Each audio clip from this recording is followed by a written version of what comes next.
লন্ডনে খালেদা জিয়ার চিকিৎসায় গঠিত মেডিকেল বোর্ডের বৈঠক, ছিলেন জন হপকিন্স মেডিকেলের চিকিৎসকরাও। মার জন্য দোয়া চেয়েছেন তারেক রহমান। দেশবাসীর কাছে তো একটাই বলবো, উনি দেশের নেত্রী, তাদের দেশবাসীর কাছে অনুরোধ জানাবো সন্তান হিসেবে ওনার জন্য দোয়া করার জন্য।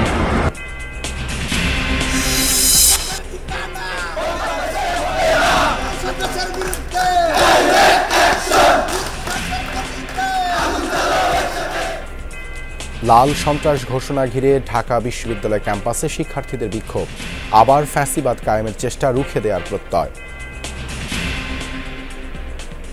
যারা বাংলাদেশের সকল কায়েম করতে চায় তাদেরকে আইনের আওতায় নিয়ে আসতে হবে। এই লাল সন্ত্রাসীরা এবং তাদের সহযোগীরা মিলে ঢাবি ক্যাম্পাসে একটি সংঘাত সৃষ্টি করে ডাকসু নির্বাচন বানচাল করে দিতে চায়। চিকিৎসাধীন ছাত্র মৃত্যুর জেরে রাজধানীর 3 কলেজে তাণ্ডবের ক্ষত শুকায়নি এখনো। কতদিনে ফিরবে পুরনো চেহারায় জানে না কর্তৃপক্ষ, অনুতপ্ত শিক্ষার্থীরা। প্রতিষ্ঠানে ঢুকে সেখানে ভাঙচুর করে সেটা সবকিছু নন্ডভন্ড করে দিয়েছে আমরা, এটা তো আমাদের দ্বারা আসলে কাম্য নয়। বাইরের মানুষের কথা আমরা পরে ভাবি, স্টুডেন্টরা কখন এরকম করবে আমাদের মাথায় আসে না। প্রত্যেকটা শিক্ষা প্রতিষ্ঠানে শান্তি বজায় রাখুক, আমরা অনুতপ্ত আমাদের কাজের জন্য। জুলাই বিপ্লবে রিকশার পাটাতনে শিক্ষার্থী নাফিজের ঝুলন্ত মরদেহ অনুপ্রেরণা যোগায় আন্দোলনকারীদের। সন্তানের আত্মত্যাগ যেন বৃথা না যায় চাওয়া মায়ের। আমার প্রতিটা মুহূর্ত অনেক শূন্যতার মাঝে কাটে। আমার নাফিজের রিকশাতে এই অবস্থা আছে, ওই অবস্থা আমার নাফিজ ছিল, তখন যে একটা মানুষের জন্য কত কষ্টকর, গুলি খাওয়া, মায়ের খাওয়া। উচ্চ কর হারে টেলিকম শিল্পে কমছে বিনিয়োগের আগ্রহ, বাধা হয়ে দাঁড়াবে নতুন প্রযুক্তি ও টেলিযোগাযোগের প্রসারে, বলছেন সংশ্লিষ্টরা। চুয়াডাঙ্গায় ঘুষ না পেয়ে ব্যবসায়ীকে লাঞ্ছিতের অভিযোগ, কাস্টমস ও ভ্যাট কর্মকর্তার বিরুদ্ধে আন্দোলনের হুঁশিয়ারি, অভিযোগ অস্বীকার কর্মকর্তাদের।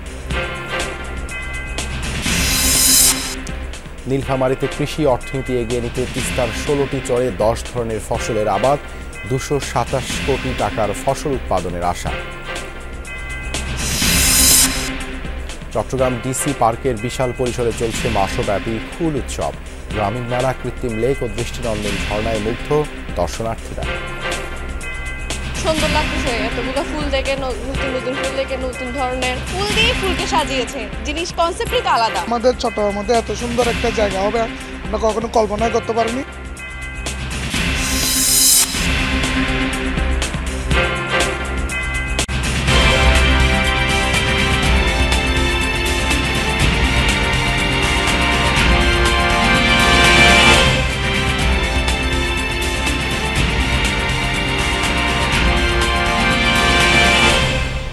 আমন্ত্রণ যমুনা নিউজে আপনাদের সঙ্গে আছে আমি দেবাশিস রঞ্জন সরকার। এতক্ষণ শিরোনাম দেখছিলেন। লন্ডন ক্লিনিকে চিকিৎসাধীন বিএনপি চেয়ারপারসন খালেদা জিয়ার সুস্থতার জন্য দেশবাসীর কাছে দোয়া চেয়েছেন তার ছেলে তারেক রহমান। লন্ডন ক্লিনিকের সামনে অপেক্ষমান সাংবাদিকদের সঙ্গে কথা বলার সময় মায়ের সুস্থতার জন্য সবার কাছে দোয়া চান বিএনপির ভারপ্রাপ্ত চেয়ারম্যান। এদিকে শুক্রবার লন্ডন সময় বিকেল 5:30টায় খালেদা জিয়ার চিকিৎসায় গঠিত মেডিকেল বোর্ড বৈঠকে বসে বলে জানান বিএনপি চেয়ারপারসনের ব্যক্তিগত চিকিৎসক ডাক্তার মোহাম্মদ আল মামুন। মেডিকেল বোর্ডে লন্ডন ক্লিনিক ও বাংলাদেশের বিশেষজ্ঞ চিকিৎসকদের পাশাপাশি যুক্তরাষ্ট্রের জন হপকিন্স মেডিকেল কলেজ হাসপাতালের বিশেষজ্ঞ ডাক্তাররা ভার্চুয়ালি যোগ দেন। এছাড়া তারেক রহমান ও তার স্ত্রী বিশিষ্ট কার্ডিওলজিস্ট ডাক্তার জোবায়দা রহমানও উপস্থিত ছিলেন। মেডিকেল বোর্ডের সিদ্ধান্ত নিয়ে ব্রিফ করা হবে আজ বাংলাদেশ সময় সন্ধ্যা 7টায়। মায়ের কথা যখন বললেন, স্বাভাবিক দেশবাসীর কাছে তো একটাই বলবো, উনি দেশের নেত্রী, তাদের দেশবাসীর কাছে অনুরোধ জানাবো সন্তান হিসেবে ওনার জন্য দোয়া করার জন্য।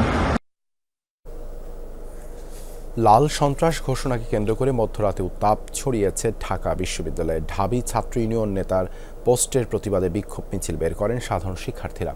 আলটিমেটাম দেন 24 ঘন্টার মধ্যে লাল সন্ত্রাস ঘোষণাকারী মেঘমল্লার বসুকে গ্রেপ্তারে। তাদের অভিযোগ, দেশকে অস্থিতিশীল ও ডাকসু নির্বাচন বানচাল করতেই লাল সন্ত্রাসের ঘোষণা এই বাম ছাত্র নেতার।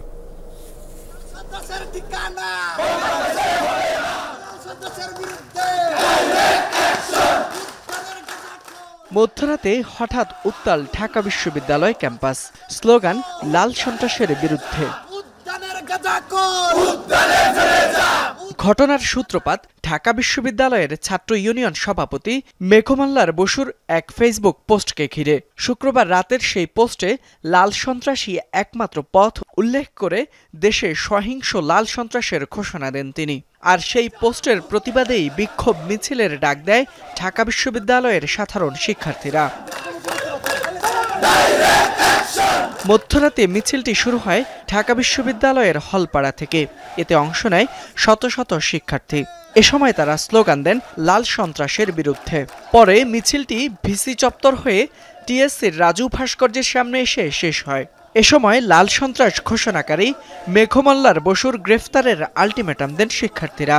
অভিযোগ করেন লাল সন্ত্রাসের নামে দেশকে অস্থিতিশীল করার ষড়যন্ত্র করছে বাম সংগঠনগুলো।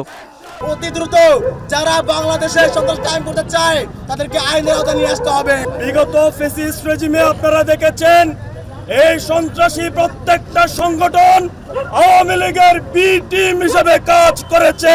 ঢাকা বিশ্ববিদ্যালয়ের শিক্ষার্থীদের পক্ষ থেকে এই লাল সন্ত্রাস ঘোষণাকারীকে 24 ঘন্টার মধ্যে আইনের আওতায় আনার দাবি জানিয়ে 1992 সালের ডাকসু বন্ধে লাল সন্ত্রাসের ভূমিকা উল্লেখ করে বিক্ষোভকারী শিক্ষার্থীরা বলেন, ডাকসু নির্বাচন বানচালের আবারও ষড়যন্ত্র করছে এই লাল সন্ত্রাসীরা।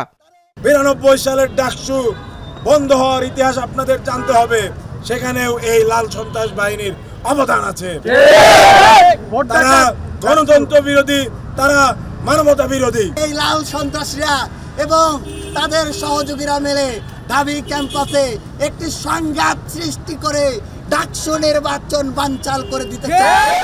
পরে সেখান থেকে ঢাকা বিশ্ববিদ্যালয়ের কেন্দ্রীয় লাইব্রেরির পাশে আঁকা সিরাজ শিকদারের গ্রাফিতি মুছে দেয় শিক্ষার্থীরা। তারা বলেন, আর কোনো লাল সন্ত্রাসীকে ষড়যন্ত্র করার সুযোগ দেয়া হবে না। লাল সন্ত্রাসের অন্যতম প্রতীক সিরাজ শিকদারের গ্রাফিতি মুছে দিচ্ছে, যাতে হচ্ছে লাল সন্ত্রাসের চিহ্ন মুছে যায়। এই লাল সন্ত্রাসী সিরাজের আমরা গ্রাফিতি মুছে দিয়েছি এবং আর কোনো লাল সন্ত্রাসী যাতে বাংলাদেশের জন্মগ্রহণ না করতে পারে সেই বার্তা আমরা এখান থেকে দিচ্ছি। যারা রেড টেররের কারণে বাংলাদেশের ছাত্র সমাজ থেকে বিচ্ছিন্ন হয়ে গিয়েছে, তারা ছাত্রদের কাছাকাছি অবস্থান করতে পারছে না, যে কারণে তারা বর্তমানে তাদের পলিটিক্যাল অবজেক্টিভ ফুলফিল করার জন্য তারা লাল সন্ত্রাসকে বেছে নিচ্ছে। বাম সংগঠনগুলো সাধারণ শিক্ষার্থীদের থেকে বিচ্ছিন্ন হয়ে পড়ায় সহিংস লাল সন্ত্রাসের পথে হাঁটছে উল্লেখ করে তাদের যে কোনো অপচেষ্টা রুখে দেওয়ার ঘোষণা দেন শিক্ষার্থীরা। ফয়সাল মাহমুদ, যমুনা নিউজ, ঢাকা। প্রায় 2 মাস আগে সুপার সানডে ও মেগা মানডে কর্মসূচি দিয়ে ঢাকার 3 কলেজে চালানো হামলার ক্ষত এখনও কাটিয়ে ওঠা যায়নি। শিক্ষার্থীদের জন্য পূর্বের পরিবেশ পুরোপুরি ফিরিয়ে আনতে পারেনি ডক্টর মাহবুবুর রহমান মোল্লা কলেজ। কবি নজরুল ও শহীদ সোহরাওয়ার্দী কলেজেও একই অবস্থা।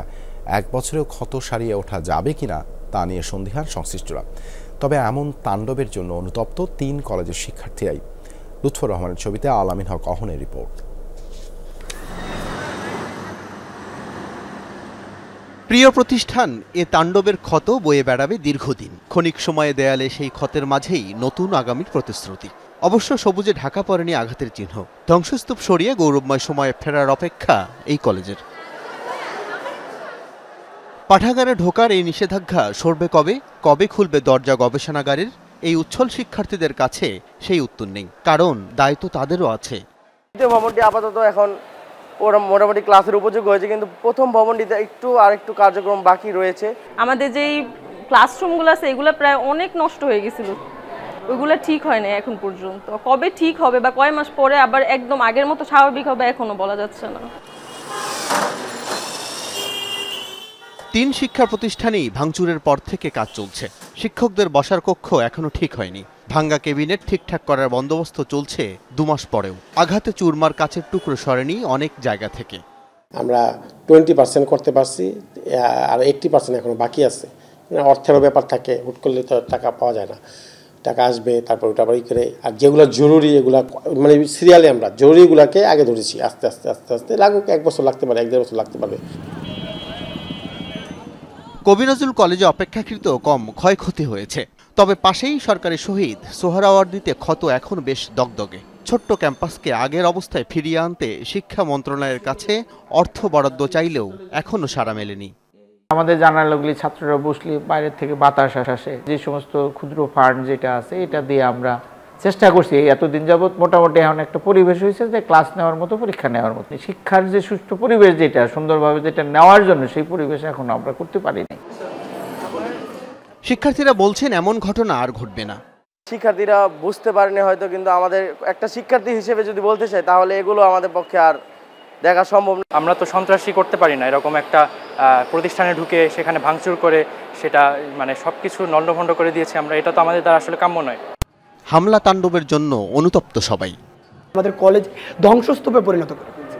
তারপরের ঘটনাটা হচ্ছে বেশি উচ্ছ্বসিত হয়ে আমরা চলে গেছি। শিক্ষার্থী ভাই প্রত্যেকটা শিক্ষা প্রতিষ্ঠানে শান্তি বজায় রাখুক। আমরা অনুতপ্ত আমাদের কাজের জন্য, ওনারা অনুতপ্ত হবে এটাই আমরা আশা করি। বাইরের মানুষের কথা আমরা পরে ভাবি, স্টুডেন্টরা কখন এরকম করবে আমাদের মাথায় আসে নাই। গত বছরের নভেম্বরে এক শিক্ষার্থীর মৃত্যুর ঘটনায় সুপার সানডে কর্মসূচি দিয়ে শহীদ সোহরাওয়ার্দী কলেজ ও কবি নজরুল কলেজে ভাঙচুর করে ডক্টর মাহবুবুর রহমান মোল্লা কলেজের শিক্ষার্থীরা।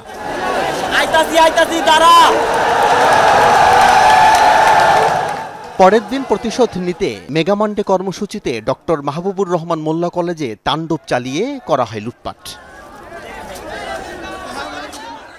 আল আমিন হক অহন, যমুনা নিউজ, ঢাকা। রিকশার পাটাতনে ঝুলে আছে মাথায় পতাকা বাঁধা এক তরুণ। অন্যায়ের বিরুদ্ধে প্রতিবাদে বলিষ্ঠ, শাসকের বুলেটে বিধ্বস্ত। কলেজ ছাত্র গোলাম নাফিজের নিথর দেহ নিয়ে হাসপাতাল থেকে হাসপাতালে ছুটে যান এক রিকশা চালক, কিন্তু হায়, বাবা মা এসে পান অচেতন ছেলের দেহ। বৈষম্যবিরোধী ছাত্র আন্দোলনে নিহত হয় একাদশ শ্রেণীর ছাত্র নাফিজ। সোশ্যাল মিডিয়ায় তোলপাড় হওয়া সেই ছবিটির সাহসী তরুণের আত্মত্যাগের কথা জানাবেন সহকর্মী ফারহানা নান্সি। একটা ঘর জুড়ে হাহাকার, চারপাশে একরাশ শূন্যতা। টেবিলে পড়ে আছে বইগুলো, অথচ পড়ার মানুষটা নেই। হঠাৎই ছবি হয়ে গেল তরতাজা এই মানুষটা, কিন্তু মায়ের মন বলে ছেলে যেন এখনো জীবন্ত, ঘুরে বেড়াচ্ছে হাসি মাখা মুখটা নিয়ে। পরক্ষণেই আবার জানান দেয় রিকশার পাটাতনে মাথায় লাল সবুজের প্রিয় পতাকা বাঁধা নির্লিপ্ত দেহটা। 4 আগস্ট কলেজ ছাত্র গোলাম নাফিজ গিয়েছিল বৈষম্য বিরোধী আন্দোলনে। স্বৈরাচার পতনের কর্মসূচিতে ফার্মগেট এলাকায় আহত হয় পুলিশের গুলিতে। আহত নাফিজকে নিয়ে অসহায়ের মতো হাসপাতালের দ্বারে দ্বারে ছুটে যায় রিকশা চালক নূর মোহাম্মদ, কিন্তু হয়নি শেষ রক্ষা, তার ঠাঁই হয় মর্গে। নাফিজের মতন বাচ্চারা চিরবিদায় নিয়ে চলে গেছে, ওদের মাদের যে কি হাহাকার। প্রিয় নাফিজের অনেক স্মৃতি আজ তাড়িয়ে বেড়ায় মাকে, অথচ ছেলেকে আর কোনোদিনই চোখে দেখা যাবে না, ছুঁয়ে দেখা যাবে না, কোনোদিনই আর চাইবে না পছন্দের বিরিয়ানি বা ফাস্টফুড খেতে। মায়ের মন যে বিশ্বাস করতে চায় না। আজকে আমি নাফিজ ছাড়া বেঁচে আছি, আপনাদের মাধ্যমে ইন্টারভিউ দিচ্ছি, কিন্তু আমার প্রতিটা মুহূর্ত অনেক শূন্যতার মাঝে কাটে। আমার নাফিজের রিক্সাতে এই অবস্থা আছে, ওই অবস্থা আমার নাফিজ ছিল তখন, যে একটা মানুষের জন্য কত কষ্টকর, গুলি খাওয়া, মায়ের খাওয়া। নাফিজ গেছে 5 মাস চলতেছে, আমি একটু বিরিয়ানি রান্না করি নাই, আমি একটু তেহারি রান্না করি নাই, আমি একটু বুড়া খিচুড়ি রান্না করি নাই, কোনোটাই করি নাই, আমি করতে পারতেছি না। মায়ের চাওয়া শুধু একটাই, দেশটা যেন ভালো থাকে, বৃথা না যায় প্রিয় সন্তানের আত্মত্যাগ। এই যে দেখেন ওর বিছনাটা, ওর কুল বালিশটা, আমি এগুলোর দিকে তাকাইতে পারি না। আমি যার জন্য দরজাটা সবসময় দিয়ে রাখি, আমার নাফিজের কুল বালিশ পড়ে আছে শূন্যতায়। বাবার প্রত্যাশা ছিল এসএসসিতে গোল্ডেন A+ পাওয়া ছেলে একদিন বড় কিছু হবে, তাই নাফিজের এমন মৃত্যুর বিচার চান নতুন সরকারের কাছে। বিপ্লবী সরকার, তাদের কাছে আমাদের একটি চাওয়া পাওয়া, যাতে দ্রুত গতিতে বিচারটা কাজ সম্পন্ন হয় এবং শহীদ পরিবারকে সঠিক মূল্যায়ন করে এবং সব কাজের জন্য সঠিকভাবে ঘুষমুক্ত জন্য দুর্নীতি গঠন করতে পারে। এটি আমাদের আহত এবং শহীদ পরিবারদের একমাত্র প্রাধান্য। সোনার বাংলায় সবার নাগরিক অধিকার নিশ্চিত হলে বৃথা যাবে না নাফিজের মতো বীরদের আত্মত্যাগ, মনে করেন তার স্বজনরা। ফারহানা নান্সি, যমুনা নিউজ, ঢাকা। করের ভারে জর্জরিত বাংলাদেশের টেলিকম শিল্প, এতে সেবা গ্রহীতাদের গুনতে হচ্ছে বাড়তি অর্থ। সংশ্লিষ্টরা বলছেন উচ্চ কর হারের কারণে টেলিকম প্রতিষ্ঠানগুলোর বিনিয়োগের আগ্রহ বেশ কম, যা নতুন প্রযুক্তি প্রসারে বাধা হয়ে দাঁড়াচ্ছে। এরই মধ্যে মুখ ফিরিয়ে নিয়েছে এয়ারটেল, সিংটেল, ওয়ারিদ সহ বেশ কিছু বৈশ্বিক প্রতিষ্ঠান। মোবাইল ফোন সেবায় সমপর্যায়ের বাজার ও প্রতিবেশী দেশগুলোর মধ্যে সবচেয়ে বেশি কর বাংলাদেশে। 2015-16 অর্থবছরে এ খাতের উপর সম্পূরক শুল্ক ছিল মাত্র 3%। এরপর থেকে ধাপে ধাপে বাড়িয়ে 20% নিয়ে আসে পতিত আওয়ামী লীগ সরকার। এমন পরিস্থিতিতে মোবাইল ফোন সেবার উপর সম্প্রতি আরও 3% সম্পূরক শুল্ক বাড়ানো হলো। খাত সংশ্লিষ্টদের অভিমত, প্রতিবেশী দেশগুলোর মধ্যে সবচেয়ে বেশি কর দিতে হচ্ছে বাংলাদেশের ব্যবহারকারীদের। ওয়ার্ল্ড ওয়াইড কিন্তু আমরা বলবো যে টেলিকম সেক্টরে এরকম কাইন্ড অফ ট্যাক্সেশন খুব কম জায়গাতেই আছে। প্রতি বছরই আমাদের উপর কর বাড়ে। এই ডিউটির ফলে অফকোর্স আরও বেশি আমাদের তো অফকোর্স প্রাইস বেড়ে যাবে কাস্টমারদের কাছে। এই কারণ ট্যাক্সেশনটা ডাইরেক্টলি কাস্টমারদের থেকে নিতে হয়। উচ্চ কর হারের কারণে এ খাতে বিনিয়োগের আগ্রহ হারাবে, যা নতুন প্রযুক্তি ও টেলিযোগাযোগের প্রসারে বাধা হয়ে দাঁড়াবে বলে মনে করেন ডিজিটাল সার্ভিস প্রোভাইডাররা। অনেক দেশে আমাদেরকে মনে রাখতে হবে হচ্ছে মোবাইল স্পেসিফিক কোনো ট্যাক্স নেই, কিন্তু আমাদের দেশে কিন্তু মোবাইল স্পেসিফিক ট্যাক্স আছে।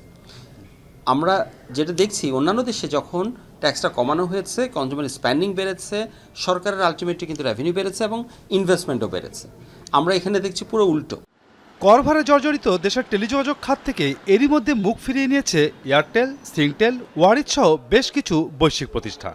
এখন নতুন প্রযুক্তিতে বিনিয়োগের সময়। বর্ধিত কর হারের জন্য বিনিয়োগকারীদের অন্যত্র সরে যাওয়ার আশঙ্কা খাত সংশ্লিষ্টদের। খুব রং সিগন্যাল যাচ্ছে আমাদের ইনভেস্টরদের কাছে। আমাদের ইনভেস্টররা তো অফকোর্স কিন্তু আমাদের যারা মাল্টিন্যাশনালস যারা আছি, শুধু বাংলাদেশে নেই, বিভিন্ন দেশে আছে তাদের ইনভেস্টমেন্টস। তারা যদি দেখে যে একটা দেশে ইনভেস্টমেন্ট করে আমার লাভ হচ্ছে না, আমি কেন আর এখানে ইনভেস্ট করবো? অফকোর্স এই ইনভেস্টমেন্টে তারা অন্য জায়গায় নিয়ে যাবে। This is a very big challenge for us. জাতীয় রাজস্ব বোর্ডের এই সিদ্ধান্তের ফলে করের বোঝা টানতে হবে গ্রাহককে। ডিজিটাল সেবা ব্যবহারে নিরুৎসাহিত হবে গ্রাহক। মার্জিনাল লেভেল পিপুলের কিন্তু স্পেন্ডিং পাওয়ার কম, তার খরচ যখন বেড়ে যাবে সে তখন একটা কন্ট্রাকশনের মাধ্যমে সে তার খরচটা কমিয়ে আনবে অথবা সেম লেভেলে রাখবে, যাতে কিন্তু কনজাম্পশনটা কমে যাবে। সো ওভারঅল স্পেন্ডিংয়ে সরকার যে আশা করছে যে এখান থেকে একটা বড় ধরনের রেভিনিউ আসবে বা রেভিনিউ গ্যাপটা পূরণ করা সম্ভব হবে, আমাদের কাছে মনে হয় এটা সম্পূর্ণ বিফলে যাবে। জিএসএমএ 2023 সালের এপ্রিলে বাংলাদেশের করনীতি নিয়ে একটি পর্যালোচনা প্রতিবেদন প্রকাশ করে। সেখানে বলা হয়, মোবাইল ফোন সেবায় প্রতিবেশী দেশগুলোর মধ্যে সবচেয়ে বেশি কর বাংলাদেশে। এক্ষেত্রে বৈশ্বিক গড় 22%, বাংলাদেশে যা দ্বিগুণের বেশি। মাসুদুজ্জামান রবিন, যমুনা নিউজ, ঢাকা। আকাশে বিমান বা পাখি উঠতে দেখে নিজেরও ডানা মেলে উঠতে ইচ্ছে করে না, এমন শিশু খুঁজে পাওয়া কঠিন। কিন্তু ইচ্ছে হলেই কি আর বিমানে ওড়া যায়? নিম্ন আয়ের পরিবারে সেটা স্বপ্নই থেকে যায়। কিন্তু প্রতি বছরের মতো এবারও সুবিধাবঞ্চিত এক ঝাঁক শিশুর সেই স্বপ্ন পূরণ করেছে বেসরকারি উড়োজাহাজ সংস্থা নভোএয়ার। রুবেল হোসেনের তোলা ছবিতে আরও জানাচ্ছেন আব্দুল্লাহ তুহিন।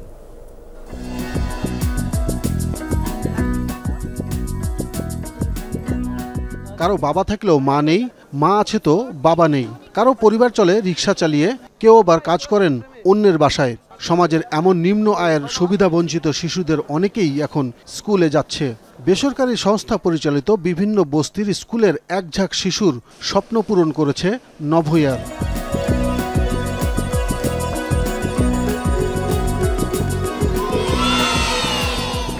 আমি কল্পনা করতে পারিনি যে আমি প্লেনে উঠবো। আমি প্রথমবারই উঠেছি এবং যখন প্লেন থেকে নেমেছি, উপর থেকে নিচের যে দৃশ্যটা, ওইটা আমার কাছে সব থেকে বেশি ভালো লেগেছে। অনেক পাহাড় দেখছি, তারপরে আরো বিভিন্ন কিছু দেখছি। জীবনে প্রথম আকাশে ওড়াটা যেন বিশ্বাসই হচ্ছে না ছোট্ট শিশুদের। খুশি যেন উপচে পড়ছে।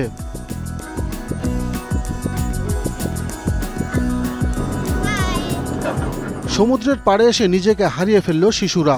লোনা পানিতে পা ভিজিয়ে বিশ্বাসই করতে পারছে না গল্পে শোনা স্বপ্নের সেই কক্সবাজারে তারা। কেউ ব্যস্ত পানিতে, কেউ ছবি তোলাতে। আমরা প্লেনে উঠেছি, তারপর অনেক খাওয়া দাওয়া করেছি, অনেক মজা করেছি। ছোটবেলায় আকাশে প্লেন উঠতো, আর আমার ইচ্ছে করতো যে আমিও একদিন বড় হয়ে উঠবো। আর আজকে আমি প্লেনে উঠতে পেরেছি, তাই জন্য আমার আজকে অনেক ভালো লাগছে। ছোটবেলায় চিন্তা করতাম যে কবে এই প্লেনটাই উঠবো, আকাশে উড়ে কেমন দেখতে, ভিতরে কেমন লাগে, ওটা ভাবতাম সবসময়। এখন দেখি নিজে উঠে যে কি একটা ফিলিংস আসে, এবং সমুদ্রের পাশে যে কি যে লাগলো আমার মনে, এটা আমি নিজে বলে বোঝাতে পারছি না। বড় হয়ে ডাক্তার হতে চাই, কিন্তু আমার প্লেনে ওঠার শখ ছিল, সেটা পূরণ হলো আজকে। অনেক ভারী পুরা শহর আর অনেক বাড়ি আর অনেক নদী আর অনেক বালু। আমি অফিসার। আমি দেশের সেবা করতে চাই। আকাশপথে একযুগ পূর্তির দিনটি স্মরণীয় করতেই শিশুদের স্বপ্নকে আরও বড় করার উদ্যোগ নেয় নভোয়ার। ওরা জানতেও পারে না যে কী ধরনের স্বপ্ন দেখতে হবে, ওরা আরও বড় স্বপ্ন দেখুক। ওরাও যে দেশের একজন সচ্ছল মানে স্বাবলম্বী এবং ভালো নাগরিক হিসেবে গড়ে উঠতে পারবে, সেই স্বপ্নটা আমার ওদের দেখানো হচ্ছে। স্কুলের সহযোগিতা এবং এদের মধ্যে ওদের যে কার্যক্রমের ভিডিওগুলো স্কুলে ওরা দেখবে, অন্য বাচ্চারাও সেটা দিয়ে অনুপ্রাণিত হবে। এর আগে বিমানবন্দরের সাথেও পরিচয় করিয়ে দেওয়া হয় স্কুল পড়ুয়া ছোট্ট এই শিশুদের। বেসরকারি নভোয়ারের মতো অন্যান্য বেসরকারি এবং সরকারি এয়ারলাইন্সগুলোও যদি সুবিধাবঞ্চিত শিশুদের বছরে অন্তত 2-1 বার এই ধরনের সুযোগ দেয়, অর্থাৎ আকাশ ভ্রমণের সুযোগ দেয়, তাহলে অন্যান্য সুবিধাবঞ্চিত শিশুরাও তাদের মন বড় হবে এবং তারা এই নতুন এক আকাশপথের সাথেও পরিচিত হওয়ার সুযোগ পাবে। Abdullah Tuhin, Jamuna News, Cox's Bazar airport, Cox's Bazar. Customs ও ভ্যাট কর্মকর্তাদের বিরুদ্ধে ফুঁসে উঠেছে চুয়াডাঙ্গার ব্যবসায়ীরা। অভিযোগ উঠেছে ঘুষ না পেয়ে ব্যবসায়ীকে লাঞ্ছিত করার। প্রায় সময় এই ব্যবসায়ীদের কাছে অনৈতিক সুবিধা দাবি করে আসছে কর্মকর্তারা, না দিলে হয়রানিমূলক মামলা দেওয়ার অভিযোগও রয়েছে। এ অবস্থায় কঠোর আন্দোলনের হুঁশিয়ারি দিয়েছে ব্যবসায়ী নেতৃবৃন্দ। তবে অভিযোগ অস্বীকার করে ভ্যাট ফাঁকির বিষয়টি সামনে আনছেন কর্মকর্তারা। ঘটনার শুরু গত 6 জানুয়ারি। বঙ্গ পিভিসি পাইপ কারখানা পরিদর্শনে যায় যশোর কাস্টমস, এক্সাইজ ও ভ্যাট কমিশনারেটের 12 সদস্যের প্রতিনিধি দল, যার নেতৃত্বে ছিলেন অতিরিক্ত কমিশনার রাকিবুল হাসান ও সহকারী রাজস্ব কর্মকর্তা সাদ্দাম হোসেন। প্রতিষ্ঠান মালিকের অভিযোগ, পরিদর্শনের নামে ব্যবসা প্রতিষ্ঠানে গিয়ে ফিল্মি স্টাইলে তল্লাশি চালায় তারা। কোনো অনিয়ম না পেলেও ঘুষ দাবি করা হয় 50 লাখ টাকা। আমার চেম্বারে যান সাদ্দাম হোসেন এবং অ্যাডিশনাল কমিশনার রাকিবুল হাসান 50 লক্ষ টাকা ঘুষ দাবি করেন। আমি 50 লক্ষ টাকা দিতে অপরগতা প্রকাশ করলে উনি এক পর্যায়ে আমার এই পাশের এই কলারটা ধরে আমাকে চেয়ার থেকে বের করে দেন। ডাকাত পড়েছে এরকম তারা একদম তছনছ করে ফেলে। যেহেতু আমার মালিককে শারীরিকভাবে লাঞ্ছিত করেছে, ঘুষ দাবি এবং শারীরিক লাঞ্ছিত, এই জন্যে উনি রাগে, ক্ষোভে, ঘেন্নায়, অপমানে উনি ওনার প্রতিষ্ঠান বন্ধের ঘোষণা দিয়েছেন। কাস্টম ও ভ্যাট কর্মকর্তাদের বিরুদ্ধে অভিযোগ বেশ পুরনো। ঘুষ না দিলে নানাভাবে ফাঁসানো হয় ব্যবসায়ীদের। অসাধু কর্মকর্তা বিগত দিনেও চুয়াডাঙ্গায় এসেছে এবং ব্যবসাদারদের উপরে বিভিন্নভাবে জুলুম নির্যাতন চালিয়েছে। এরা ভ্যাটের পাশাপাশি উৎকোচ দাবি করে, অতীতও দেখে এসেছি, বর্তমানও দেখছি। আমরা ভ্যাটটাকে বুঝতে চাই, আমাদেরকে কিন্তু বোঝানো হয় না, ওনারা আমাদের সাথে সহযোগিতা করেন না। অসাধু কর্মকর্তাদের অপসারণ দাবিতে রাস্তায় নেমেছেন জেলার ব্যবসায়ীরা। হুঁশিয়ারি দিয়েছেন কঠোর আন্দোলনের। ডিসি মহোদয়ের দৃষ্টি আকর্ষণ করছে, ডিসি মহোদয় যদি এইটাকে আমাদের সুরা না করে তাহলে আমাদের চুয়াডাঙ্গা ব্যবসা প্রতিষ্ঠান সব বন্ধ করে দেবো। সব অভিযোগ অস্বীকার করেছেন কাস্টমস ভ্যাট কর্মকর্তারা। কর ফাঁকির ঘটনায় আইনগত পদক্ষেপের কারণেই ব্যবসায়ীদের এই কৌশল, দাবি কমিশনারের। যে নিয়ারলি 5.5 কোটি টাকা তাদের রাজস্ব ফাঁকি, এবং এটার প্রেক্ষাপটে আমরা মামলা দায়ের করলাম। এই মামলা দায়ের করার পরপরই দেখলাম যে প্রতিষ্ঠান কর্তৃপক্ষ আমার যে টিম মেম্বার যারা ছিল তাদের বিরুদ্ধে বিভিন্ন ধরনের প্রচারণা শুরু করলো, এবং আরেকটা জিনিস সে করার চেষ্টা করলো, শ্রমিকদেরকে লেলিয়ে দেওয়া। সে প্রতিষ্ঠান নিজে বন্ধ করছে, আমরা কোনো প্রতিষ্ঠান বন্ধ করি না। বছরে প্রায় 100 কোটি টাকার রাজস্ব আদায় হয় চুয়াডাঙ্গা চেম্বার থেকে। জিসান আহমেদ, যমুনা নিউজ, চুয়াডাঙ্গা। অবৈধ জাল ব্যবহার করে জাটকা নিধন বন্ধ হচ্ছে না কিছুতেই। প্রতিনিয়তই ধরা হচ্ছে জাটকা, এরপর প্রকাশ্যেই সেসব বিক্রি হচ্ছে। এ বিষয়ে আরও জানাতে চাঁদপুর থেকে যুক্ত হচ্ছেন সহকর্মী কাদের পলাশ। জাটকা নিধন রোধে প্রশাসনের পক্ষ থেকে কি কি পদক্ষেপ নেওয়া হয়েছে?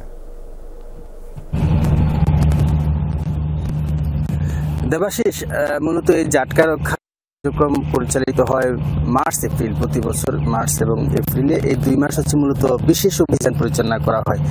তো এর আগে এবং পরে মূলত নিয়মিত কার্যক্রম যা চলে, বিশেষ করে নৌপুলিশ, কোস্টগার্ড এবং মৎস্য বিভাগ বিভিন্ন সময়ে যেখানেই জাটকা ধরা হয় জলের সাথে সম্পৃক্ত 5 জনকেও আটক করা হয়েছে বা ট্রলার জব্দ করা হয়েছে। অর্থাৎ এই ধরনের অভিযানগুলো নিয়মিতই ট্রলার জব্দ করা হয়েছে। অর্থাৎ এই ধরনের অভিযানগুলো নিয়মিতই চলছে, যদিও বিশেষ অভিযানটা চলে হচ্ছে মার্চ এপ্রিল। আর জাটকা কিন্তু সবসময়ই নদীতে থাকে, কারণ হচ্ছে মাছ, ইলিশ মাছ কিন্তু সবসময়ই প্রজনন করে এবং এই মাছ ধাপে ধাপে কিন্তু এই জাটকাগুলো বড় হয়, বড় আকারের ইলিশ হয়। কিন্তু সবচেয়ে বেশি পরিমাণে জাটকার বিচরণ থাকে হচ্ছে মার্চ এবং এপ্রিলে, এবং ওই সময়টাতেই হচ্ছে সবচেয়ে বেশি কার্যক্রম জোরদার করা হয় প্রশাসনের তরফ থেকে। এর মধ্যে প্রশাসন মূলত তারা সর্বোচ্চ চেষ্টা করে প্রশাসন কিন্তু সর্বোচ্চ তৎপর রয়েছে এই জাটকা ইলিশ রক্ষায়। দেবাশিস, ধন্যবাদ পলাশ যুক্ত হবার জন্য। কৃষি অর্থনীতিকে এগিয়ে নিতে অবদান রাখছে নীলফামারীর তিস্তা নদীর 16টি চর। এসব চরে গম, ভুট্টা সহ 10 ধরনের ফসল আবাদ করছেন কৃষকরা। পরামর্শ দিয়ে কৃষকের পাশে থাকার কথা জানিয়ে কৃষি বিভাগ বলছে চলতি মৌসুমে 227 কোটি টাকার ফসল উৎপাদন হবে এসব চরে। তবে তিস্তা মহাপরিকল্পনার বাস্তবায়ন চান স্থানীয়রা। 2 মাস আগেও যে নদীতে ছিল অথই জল, সেখানে এখন ধুধু বালুচর। তিস্তার বুকেই সবুজের বিপ্লব। নীলফামারীর ডিমলা ও জলঢাকার 16টি চরের 3234 হেক্টর জমিতে চলছে চাষাবাদ। এর মধ্যে বেশিরভাগ জমিতেই ভুট্টা, গম, রসুন, পেঁয়াজ সহ 10 ধরনের ফসলের চাষাবাদ করছেন কৃষকরা। বর্ষার সময় আমাদের মনে হয় এইদিকে পানির জন্য অনেক জায়গা মনে করেন যে বিলীন হয়ে যায়, আমাদের মনে করেন বসতি নষ্ট হয়ে যায়। প্রতি বছরে তো জমি ভেঙেই যায়, এখন এই চরটুকু আছে বিদায় আমরা এগুলো আবাদ সুবাদ করে খেয়ে পড়ে বেঁচে আছি, তাছাড়া আমাদের কিছুই নেই এখানে। বর্ষার শেষে যখন এই জমিগুলো বিচ্ছিন্নভাবে জাগে, তখন আমরা এগুলোতে রসুন, পেঁয়াজ বিভিন্ন আবাদ সুবাদ করে কোনো রকম আমাদের জীবন চলে আর কি। কাইমের জমি চেয়ে আমাদের চরের জমি সবসময় বেশি আবাদ হয়। চরে কাইমে যদি ভুট্টা হয় 30 মণ, আমাদের চরে ভুট্টা হয় 40 মণ। তিস্তা পাড়ের কৃষিতে জড়িয়ে আছে কয়েক লাখ মানুষের জীবন ও জীবিকা। তাই মাঠ পর্যায়ে সেবা দিচ্ছেন কৃষি বিভাগের কর্মকর্তারাও। আশা চলতি মৌসুমে 227 কোটি টাকার রবি শস্য উৎপাদনের। এক সময় এই চরগুলোতে আবাদ হতো না, বেশ কিছুদিন থেকে কৃষি বিভাগের পরামর্শক্রমে এবং আমাদের মাঠ পর্যায়ে যে আমাদের উপজেলা কৃষি কর্মকর্তা আছেন, তারা একযোগে কাজ করে এই আমাদের 16টি যে চর ডিমলা এবং জলঢাকায় এটা ব্যাপকভাবে কাজ করে যাচ্ছে। আমরা উপজেলা কৃষি অফিসের মাধ্যমে সার বীজ দিয়ে সহায়তা করে থাকি এবং হচ্ছে বাংলাদেশ চর উন্নয়ন প্রকল্প থেকে আমরা বিভিন্ন ফসলের প্রদর্শনী বাস্তবায়ন করেছি এবং সার্বিকভাবে সহায়তা প্রদান করছি। প্রতি বছর নদী ভাঙনে ক্ষয়ক্ষতি হয় অনেক, নিঃস্ব এই অঞ্চলের মানুষ। তাই তিস্তা মহাপরিকল্পনা বাস্তবায়নের দাবি কৃষক আন্দোলনের এই নেতার। তিস্তা মহাপরিকল্পনা যদি সুষ্ঠুভাবে বাস্তবায়ন হয়, তাহলেই আমাদের এই কৃষি বা কলকারখানা বা স্কুল, কলেজ, মাদ্রাসা সব কিছুই জীবনমান উন্নয়ন করা সম্ভব। উত্তরের জীবনরেখা তিস্তায় এখন ধুধু বালুচর। অর্থনীতিবিদরা বলছেন তিস্তার চরে শস্য উৎপাদনের থেকে তিস্তা নদীর নাব্যতা ফিরিয়ে এনে এর প্রবাহ সঠিক রাখা অর্থনীতির জন্য বেশি গুরুত্বপূর্ণ। তবে অন্তর্বর্তীকালীন সরকার এই সমস্যা সমাধানে কতটা ভূমিকা রাখবে সেটি এখন দেখার বিষয়। মাহমুদ রাফিন, যমুনা নিউজ, নীলফামারী। বরিশালে বাসের ধাক্কায় এক মোটরসাইকেল আরোহী নারী নিহত হয়েছেন, আহত হয়েছেন তার স্বামী ও সন্তান।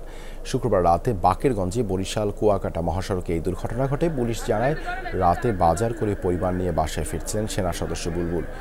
দুধলৌমি এলাকায় পৌঁছালে সাকুরা পরিবহনের একটি বাস পেছন থেকে মোটরসাইকেলে ধাক্কা দেয়। এ সময় ঘটনাস্থলেই প্রাণ হারান হোসনে আরা বেগম। গুরুতর আহত অবস্থায় বুলবুল ও শিশু আদিয়ানকে সিএমএইচ হাসপাতালে ভর্তি করে স্থানীয়রা। অবস্থা আশঙ্কাজনক হয় ল্যান্স কর্পোরাল বুলবুলকে রাতেই হেলিকপ্টারে ঢাকা সিএমএইচে আনা হয়। এই ঘটনায় বাসটি জব্দ করলেও পালিয়ে যায় চালক ও হেলপার। র্যাব পরিচয়ে তুলে নেওয়ার প্রায় 16 মাস পর পরিবারের কাছে ফিরেও ভালো নেই ঢাকার ধামরাইয়ের রহমতুল্লাহ। এখনও স্বাভাবিক হয়নি শারীরিক ও মানসিক অবস্থা। নিরাপত্তা শঙ্কায় পরিবারটি। নিখোঁজ থাকার 16 মাস পর ফিরেছেন বাড়ি। এরপর পেরিয়েছে প্রায় 1 মাস। ধীরে ধীরে স্বাভাবিক জীবনে ফেরার চেষ্টা করছেন রহমতুল্লাহ। তবে ভয় আতঙ্ক কাটেনি পুরোপুরি। আমি নাকি জঙ্গি, এর জন্য আমাকে ধরে নিয়ে গেছে, কিন্তু আমি তো জঙ্গি না, আমি ইসলামিক পোস্ট করতাম, এমনকি ইন্ডিয়া বিরোধী পোস্টগুলো করতাম, এর জন্য আমাকে ধরছিল। রহমতের মানসিক অবস্থা নিয়ে দুশ্চিন্তায় স্বজনরাও। তারা বলছেন, ধামরাইয়ের বাড়িতে ফেরার পর প্রতিবেশী, গণমাধ্যম সহ অপরিচিত সবাইকে এড়িয়ে চলতেন। পরিবারের সাথেও কথাও কম বলতেন রহমত।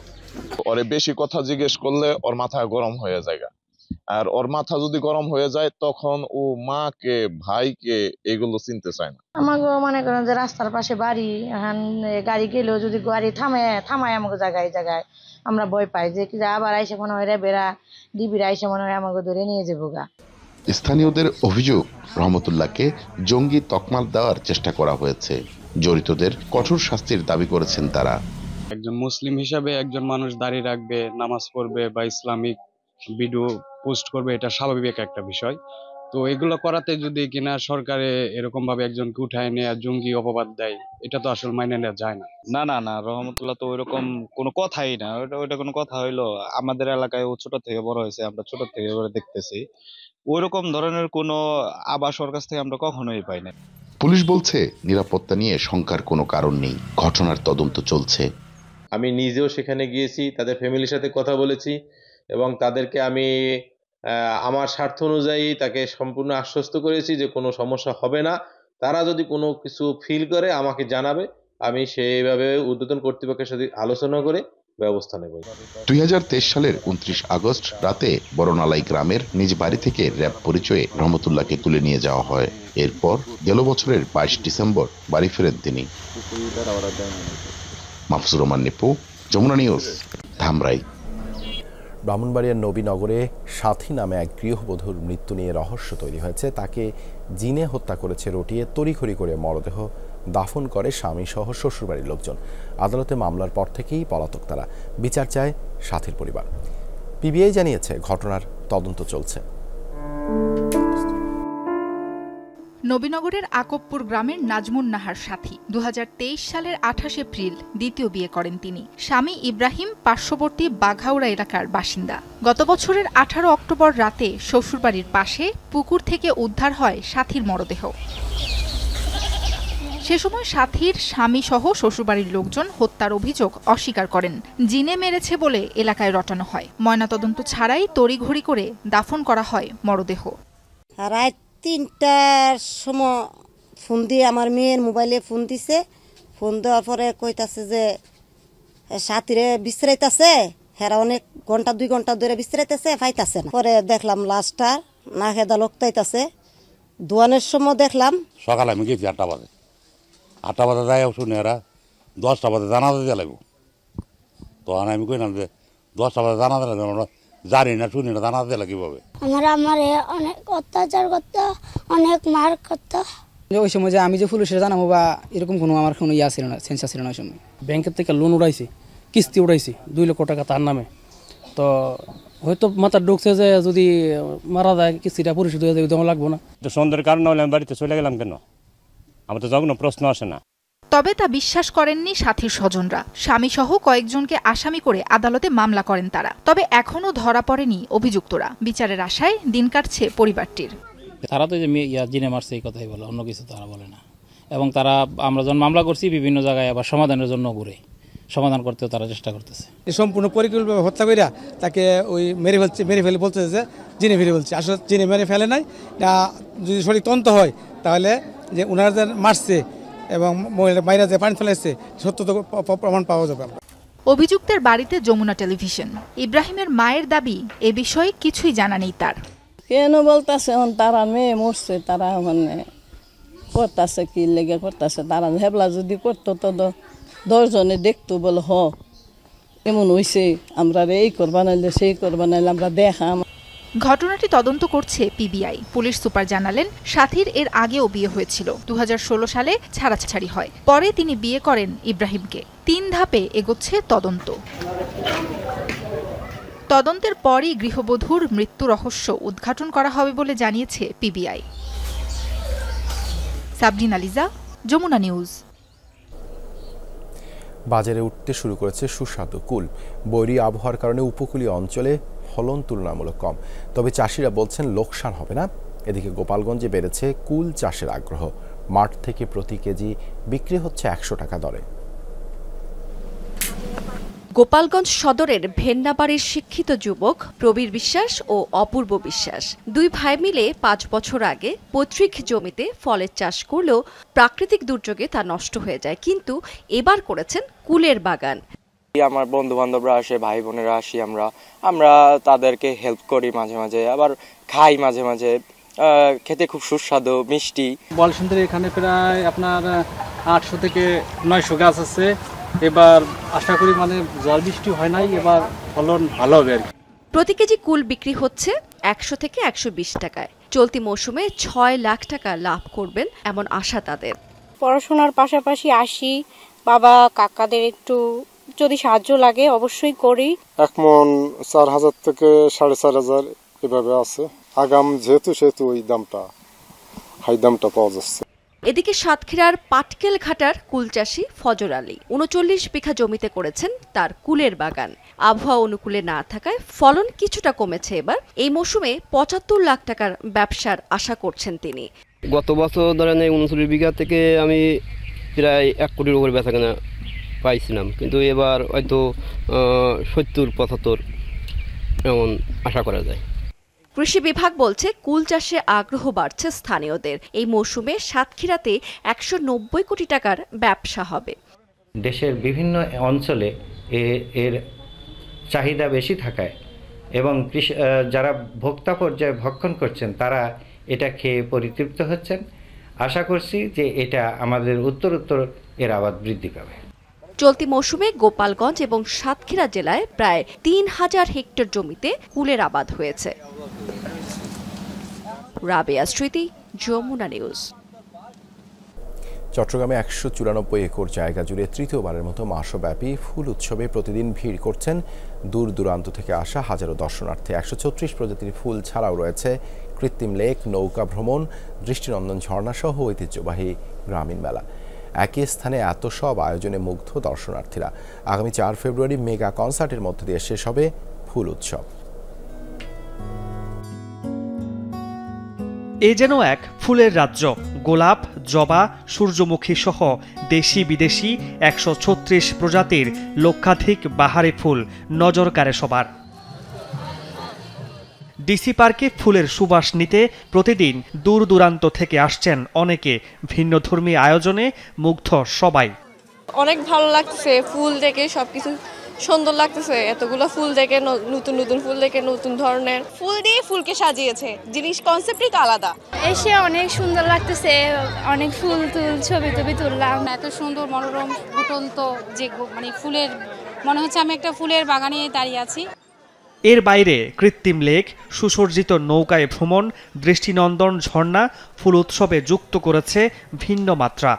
ফুল দেখতে এসেছি, সাথে নৌকা বাইচও দেখা যাচ্ছে, তো এটা আসলে খুবই চমৎকার একটা উদ্যোগ। গ্রাম্য মেলার নৌকা দেখা যাচ্ছে যে আমরা এগুলো এখানে চট্টগ্রামে দেখতেছি, আর কোথাও দেখতেছি না। অনেক সাংস্কৃতিক অনুষ্ঠান, তারপর আমাদের গ্রামীণ মেলা, তারপর আমাদের আরো যে ঐতিহ্যবাহী যে জিনিসগুলো আছে এগুলো সবগুলো দেখে খুব ভালো লাগছে।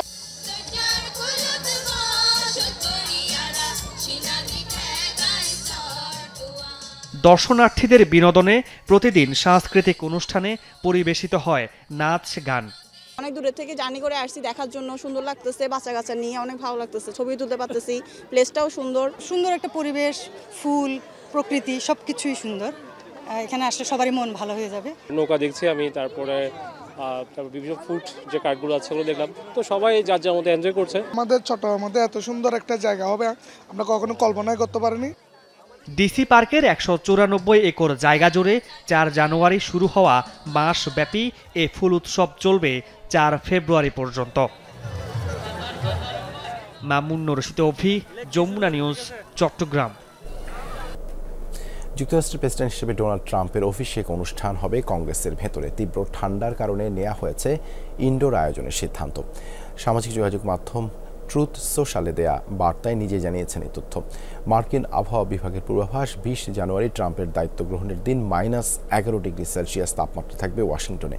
একই সাথে থাকবে তীব্র বাতাস। তাই ক্যাপিটল হিলের কংগ্রেস ভবনের একটি হল রুমে হবে মূল আনুষ্ঠানিকতা। সেখানেই শপথ গ্রহণ ও উদ্বোধনী ভাষণ দেবেন ট্রাম্প। ট্রাম্পের অভিষেক উপলক্ষে প্যারেডেও হবে ইনডোরে।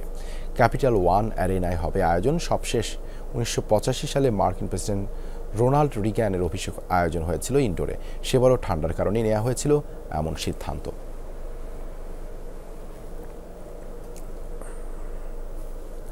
ক্যালিফোর্নিয়ার ভয়াবহ দাবানলে মানব সভ্যতার পাশাপাশি বিপর্যস্ত বিপুল সংখ্যক বন্যপ্রাণী।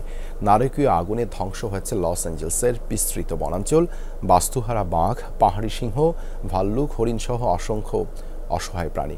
গুরুতর আহত বাস্তুচ্যুত এসব প্রাণীদের বাঁচাতে বিভিন্ন উদ্ধারকারী সংস্থার পাশাপাশি এগিয়ে এসেছে বহু সাধারণ মানুষও। দাবানলের ভয়াবহতায় দিশেহারা হয়ে দিকবিদিক ছুটে পালিয়েছিল ক্যালিফোর্নিয়ার ম্যালিবু এলাকার খামারের একপাল ভেড়া। প্রিয় প্রাণীগুলো হারিয়ে বিমর্ষ হয়ে পড়েন খামারের মালিক। তবে আগুনের প্রভাব কমে এলে বাড়ির পথ চিনে দলবেঁধে ফিরে এসেছে ভেড়াগুলো। লস অ্যাঞ্জেলেসের নারকীয় দাবানলে মানুষের পাশাপাশি বিপর্যস্ত ও বাস্তুহারা অসংখ্য বন্যপ্রাণী। আগুনে ছাই হয়ে গেছে ক্যালিফোর্নিয়ার বিস্তৃত বনাঞ্চল, যা বিপুল সংখ্যক বাঘ, পাহাড়ি সিংহ, হরিণ, ময়ূর, ভাল্লুক, বনবিড়াল সহ বহু বন্যপ্রাণীর আবাস। মৃত্যু হয়েছে অনেক প্রাণীর। আহত ও দগ্ধের সংখ্যাও কম নয়। দুর্যোগ কবলিত প্রাণীদের উদ্ধারে কাজ করছে বহু প্রাণী সংরক্ষণ ও উদ্ধারকারী সংস্থা। এখনও সঠিক সংখ্যা জানা না গেলেও এরই মাঝে ৩০০-এর বেশি বন্যপ্রাণীকে আশ্রয় ও চিকিৎসা দিচ্ছে ক্যালিফোর্নিয়ার বিভিন্ন প্রাণী বিষয়ক সংগঠন। ক্যালিফোর্নিয়ার বন্যপ্রাণীদের বিস্তৃত আবাস ঘিরেই গড়ে উঠেছে লস অ্যাঞ্জেলসের আধুনিক ও ধনী এলাকাগুলো। ফলে এরকম একটি বিপর্যয়ে পালানোর কোনো পথ পায়নি প্রাণীগুলো। আগুনে পুড়ে ধোঁয়ায় শ্বাসরোধ হয়ে মারা পড়েছে অনেক প্রাণী। যেগুলো বেঁচে আছে উজাড় হওয়া বন ও খাবারের অভাবে সেগুলোরও প্রাণ হারানোর মতো অবস্থা। যুক্তরাষ্ট্রের প্রাণী বিশেষজ্ঞরা বলছেন, দাবানল থেকে বড় আকৃতির বিশেষ করে স্তন্যপায়ী প্রাণীরা নিরাপদে পালাতে পারলেও বেশি ঝুঁকিতে ক্ষুদ্র সাপ, কুমির সহ সরীসৃপ প্রাণী ও বুনো পোকামাকড়। উজাড় হওয়া বাস্তুতন্ত্র পুনরুদ্ধারে প্রাকৃতিকভাবে লাগতে পারে দীর্ঘ সময়।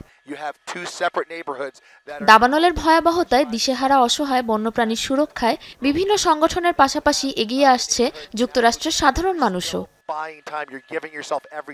সাবরিনা নুসরাত, যমুনা নিউজ। প্রতিরক্ষা সহায়তা জোরদার করতে যাচ্ছে রাশিয়া ইরান। শুক্রবার ২০ বছর মেয়াদী কৌশলগত অংশীদারিত্ব চুক্তি স্বাক্ষর করেছে দুই দেশ। ইরানের প্রেসিডেন্ট মাসুদ পেজেশকিয়ানের মস্কো সফরে হয়েছে এ বিষয়ক সমঝোতা।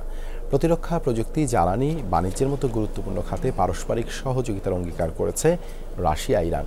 চুক্তি স্বাক্ষরের পর যৌথ সংবাদ সম্মেলনে অংশ নেন রুশ প্রেসিডেন্ট ভ্লাদিমির পুতিন ও ইরানের প্রেসিডেন্ট মাসুদ পেজেশকিয়ান।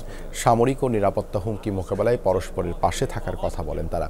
এই চুক্তিকে দুই দেশের সম্পর্কের নতুন অধ্যায় আখ্যা দেন ইরানের প্রেসিডেন্ট পেজেশকিয়ান।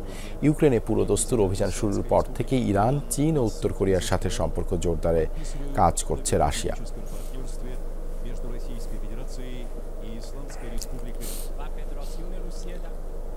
ভূমি থেকে ২২৪ মিটার উঁচুতে এক প্রস্থ সরু দড়ির উপর দিয়ে হেঁটে আবারও বিশ্ববাসীকে তাক লাগালেন টানা ৩বারের বিশ্ব চ্যাম্পিয়ন স্ল্যাকলাইনার জ্যান রুজ।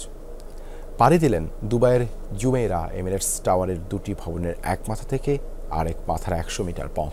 জানান, কঠিন ও চ্যালেঞ্জিং এসব কর্মকাণ্ডেই রোমাঞ্চ খুঁজে পান তিনি। দুবাইয়ের জুমেইরা এমিরেটস টাওয়ারের চূড়া। ভূমি থেকে ২২৪ মিটার উঁচুতে টাঙানো সংকীর্ণ এক প্রস্থ দড়ির উপর দিয়ে হেঁটে যাচ্ছেন জ্যান রুজ।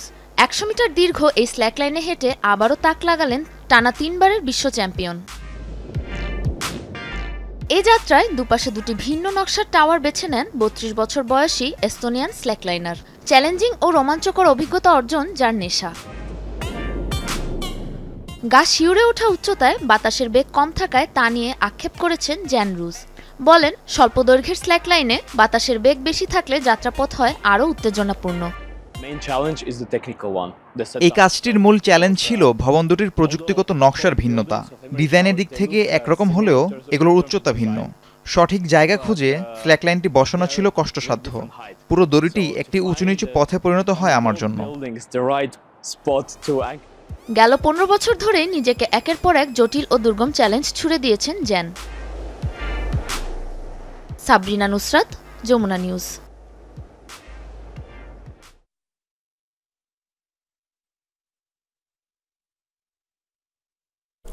এই ছিল যমুনা নিউজে এতক্ষণ সাথে থাকার জন্য ধন্যবাদ সবাইকে।